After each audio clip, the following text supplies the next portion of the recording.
They are hiding something from us. Yes, the editors are hiding what Mia really said about Giselle's daughters. Let's get into my Real Housewives of Potomac recap, season 9, episode 13.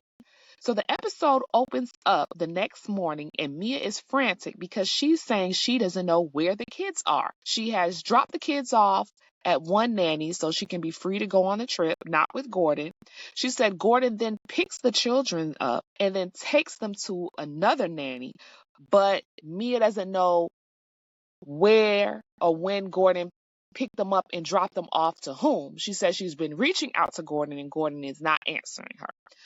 Finally, she was able to locate the kids at another person's house, and I'm just very confused. If she's able to know, I'm assuming she shares locations with Gordon. That's what I'm assuming. And he's not answering the phone, but she know who and where to call because she knew he went to Martha's Vineyard. So I'm like, how do you know all of this if you haven't talked to Gordon? So I'm assuming she knows his locations. And to be honest, I'm thinking that Mia is trying to use this as an empathy ploy because whatever happened at that dinner, whatever she said about Giselle's daughters. And we're going to get into that a little later. So for today, all the girls are heading into Panama City to do some souvenir shopping. So they're all in a van. While in the van, somebody asks Kiana about Greg. She gets all giddy and begins to smile and says that, she met Greg a month after his divorce. And I'm like, oh my God, girl, this is not good. She says she just spoke to Greg. Greg says that he's eating pizza day in and day out because she's not there to cook for him. So he only misses what you do for him, not you. Got it. So they ask her about the house that she's building. She says it's a month left on the house that they're building together. And, to be honest with you, I like Kiana. I think she's a sweet girl, and I hope this works out the way that she wants it to. But when I look at Kiana and I look at Greg, I don't see that that's her person. I don't see that that's her man. I feel like Greg is a safe bet, a stable bet, maybe from what she's used to dealing with previously. But this is not your guy, Kiana. I'm sorry.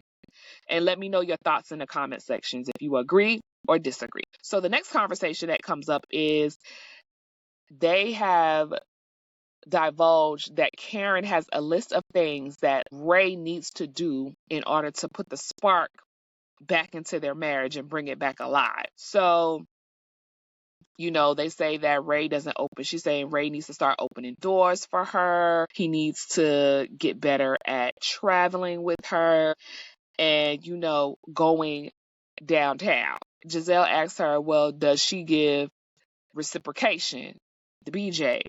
And Karen said, I have already told you guys, I have retired from that. Karen kills me with that. So then Jacqueline, nobody's asking the defense counsel to speak, but Jacqueline brings up to Ashley how Mia almost had a panic attack this morning because she didn't know where the children were. But luckily they found the children. And Ashley says in her confessional she would have definitely been on edge if something was that was happening. She said she would have left the trip because she needs to know where her boys are. She says she definitely empathizes with what Mia is going through. So they finally arrive to a shop. One group goes to one shop and another group goes to a different direction. So, Ashley approaches Mia about the situation with the kids. And, Ashley notes that the story is always changing when it comes to Gordon and about the children and the situation. She said she knew that he wanted to pick up the kids and spend some time with them, but then he dropped them somewhere else. And now he's going to Martha's Vineyard. And again, I'm just saying, how do you know all of this? You got to be tracking his location. Like, how do you know all this if all of a sudden he's not answering the phone? So again, Ashley is saying, I'm empathetic to what it is that you're going through and not knowing where your children are. But you do have a lot of discrepancies in your story when it comes to Gordon. And I 1,000% agree with what Ashley is saying. And, production rolls back the footage of her saying Gordon is a great dad. They're one big happy family. They do all of these things together. I mean, it's been displayed on the show how he dotes and he does take care of those children. So I do agree with Ashley that there are discrepancies. And so Ashley then thinks, she's saying, maybe Mia is doing all of this to get the heat off of her from last night. And allegedly, what the tea is that Mia actually referred to Giselle's daughters as whores because they snuck a boy into the house.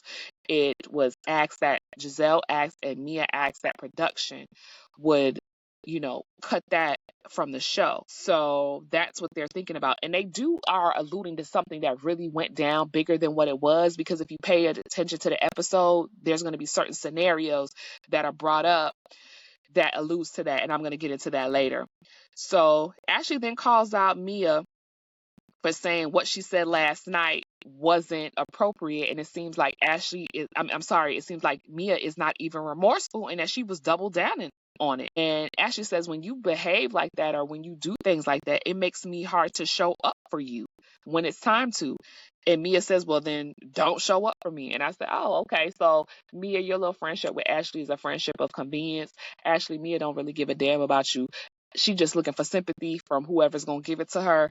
And you trying to clock her tea is not cool with her right now. And in her confession, she says, being Mia's friend is exhausting, and Mia needs to take accountability for her actions. And I also agree with that for 1000%.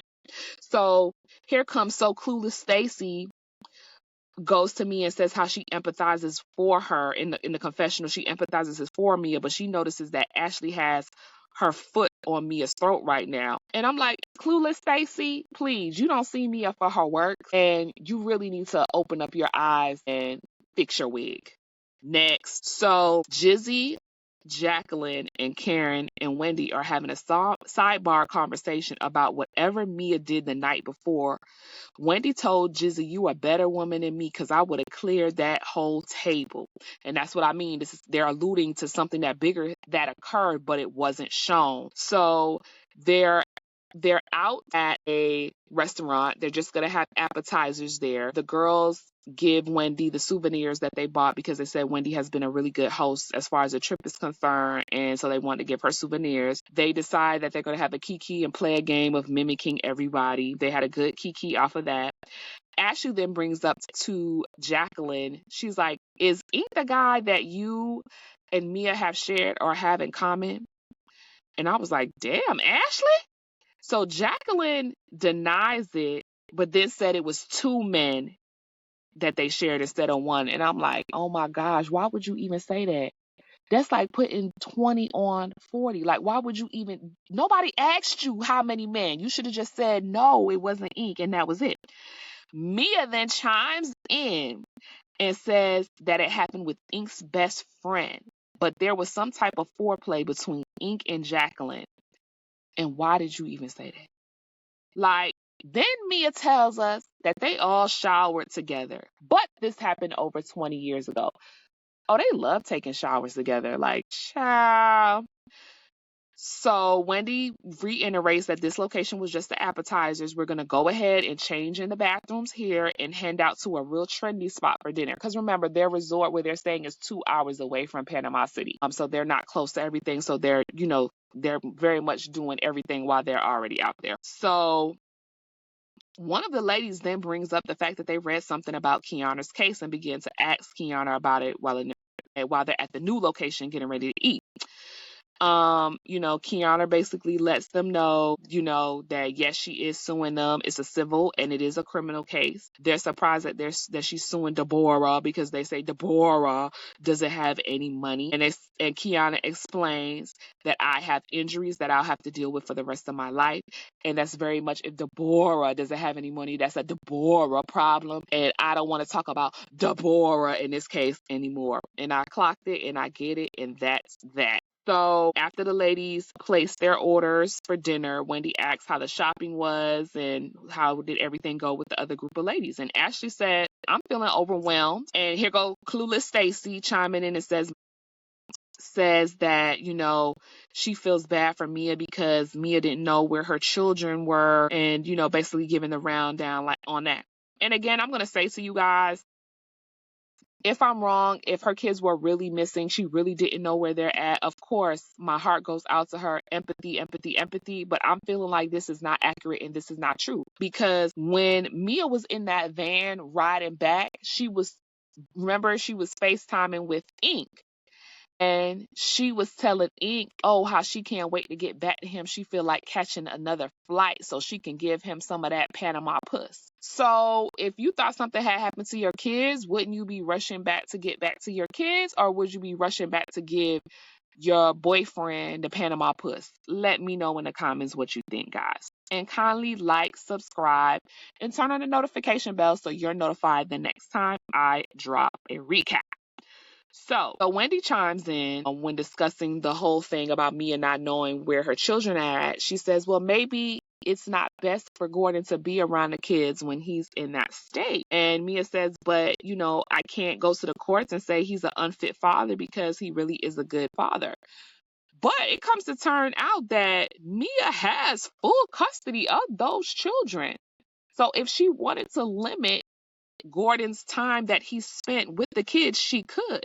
But I think because Mia wants to be able to run around and go frolic with Ink, of course she's going to leave them with the kids and whoever else she can. So Giselle chimes in and says, I want my girls to be in a safe place too. She says, Karen let me know that you basically doubled down on your actions in your comments, and I'm wondering why you offered an apology if it's not going to be sincere. It's just a half-assed one.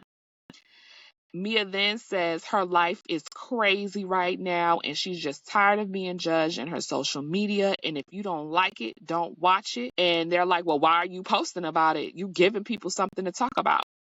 So Ashley says Mia is living her life in an unconventional way, but that's the life she's choosing to live. Maybe it's not best for all parties involved. And I have to agree, especially since the children are involved. Girl, you got like a husband and a boyfriend in your circumference of your children. That's too much. That's way too much.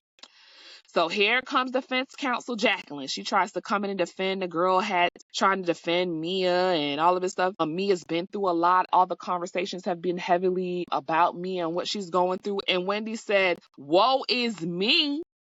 And Jizzy chimes in and said, it doesn't excuse bad behavior. Karen is like, Mia is doing a lot, which she is.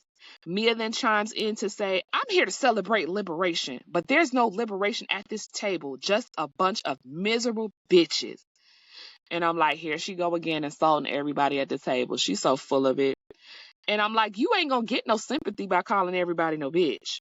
So they was like, oh, we're not miserable. So Wendy chimes in and says that 613 is getting to your head. Stacey is clueless. She's like, what's 613? What's 613? She's so out of touch with the culture. She's so out of touch with the culture. They explained to her the shade of blonde that Mia is wearing. It's getting to her head.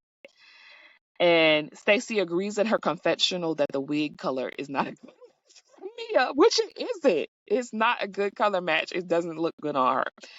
So Karen comes through with a word that pulls everything together that says basically Mia has work to do with some of her friendships in the group. And if Mia is going to put the work in for the friendships, then that's what she needs to do. And that's how the episode comes to a close. Go ahead and give me your thoughts. If you don't know, Karen did not show up for the reunion, which was very smart of her. In previous recaps, I even questioned her even returning to the show with all of this going on. I think it was a smart move not to show up at the reunion. And I think it's definitely smart for her to go ahead and check herself into rehab. Please don't forget to like, subscribe, and comment. I do have a podcast called Conversations with a Fly On. It'll be linked in the playlist. And come on and watch some of that stuff that we talk about on the podcast. It's very informative and enlightening, and you also get to see another side of me and my guests and my daughter. Until the next recap, Auntie loves you. Bye-bye.